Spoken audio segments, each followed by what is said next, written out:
jidkii hargeysa iyo jawi macaan buuramiyo hawaayay jijige lascaanood miyaad joogtaa.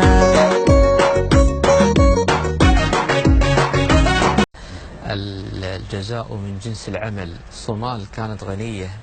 الذي يرجع للتاريخ يقرأ ويعرف أن الصومال كانت تساعد دول الخليج، كانت تتصدق على دول الخليج، ولكن الأيام والدول والأحوال بيد الله سبحانه وتعالى. جاء هذا اليوم أن يرد لهذا الشعب المعطاء، يرد له الجميل. الشعب الصومالي كان يساعد الدول بالمال، وإلى الآن يساعد دولتنا نحن بالأئمة وبالمشايخ. أكثر الشعب الصومالي يحفظ القرآن، يقرأ القرآن في مساجدنا، هم متواجد يعني بيننا. الآن الابتلاء ليس فقط في الشعب الصومالي، نحن ابتلينا أيضا ليرى الله سبحانه وتعالى ماذا نفعل. لكن والله والله والله اسمعني شعب الإمارات، إن نحن سوف نسأل أمام الله سبحانه وتعالى ماذا فعلنا في حق هذا الشعب. هل وقفنا؟ تخيل ابنك يموت بين يديك، والأب ترى ابنها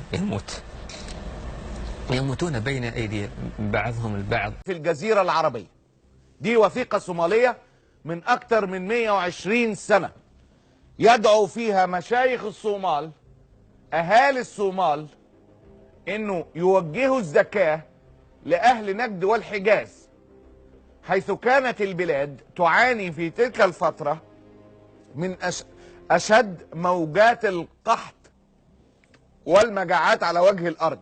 واليوم صاروا هم في مجاعة ونحن نجمع لهم التبرعات، فلنحذر فإن النعمة لا تدوم والأيام يداولها الله بين الناس. هكذا هو الأمر. واليوم صاروا هم في مجاعة ونحن نجمع لهم التبرعات، فلنحذر فإن النعمة لا تدوم والأيام يداولها الله بين الناس. هكذا هو الأمر. ده اللي حصل من 120 سنة قبل اكتشاف أي حاجة، قبل إنشاء الدول من أساسه، قبل بتاع.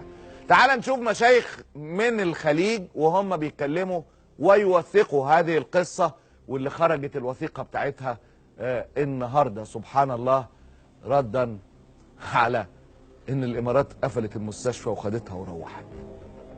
قبل 120 سنة صدرت فتوى من علماء الصومال بدفع الزكاة لأهل نجد. فالأمور تتغير وتتقلب هذه الدنيا. قال ايش رايك اخبرك عن تاريخكم؟ قال ايش تاريخنا؟ قال له انتم اهل الجزيره كنتم تاخذون الزكاه من الصومال. طبعا بعض الناس ما يصدقوا ما كذا، الصومال فقير الان. الصومال وجد عن علمائهم فتوى من احد المواطنين الصوماليين يقول: يا ايها المشايخ، إن إخواننا المسلمين في الجزيرة محتاجون فقراء ومساكين، فهل يجوز أن نخرج زكاتنا في إخواننا في الحجاز؟ فأجاب علماء الصومال: نعم، إن إخوانكم محتاجين وأنتم لديكم الفضلة ولا يوجد لديكم الفقير والمحتاج، فأخرجوا زكاتكم في إخوانكم في الجزيرة. هذا اسمعوا كيف؟ ماذا الحال الآن؟ ده اللي حصل زمان، ده اللي حصل زمان. لكن مع كل أسف النظام الإماراتي استخدم كل الأساليب بتاعة المعايرة في معايرة أهل الصومال وابتزازهم بمساعدتهم، زي ما شيخ اسمه إماراتي أحمد موسى طلع عمل كده، قلته لك امبارح، وكل القنوات الإماراتية حملة شعواء على إخواتنا الغلابة في الصومال عشان قرروا إن يكونوا مستقلين في القرار.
jidkii hargeysa iyo jawi macaan buramiyo hawaayay jijige lascaanood miyaad joogtaa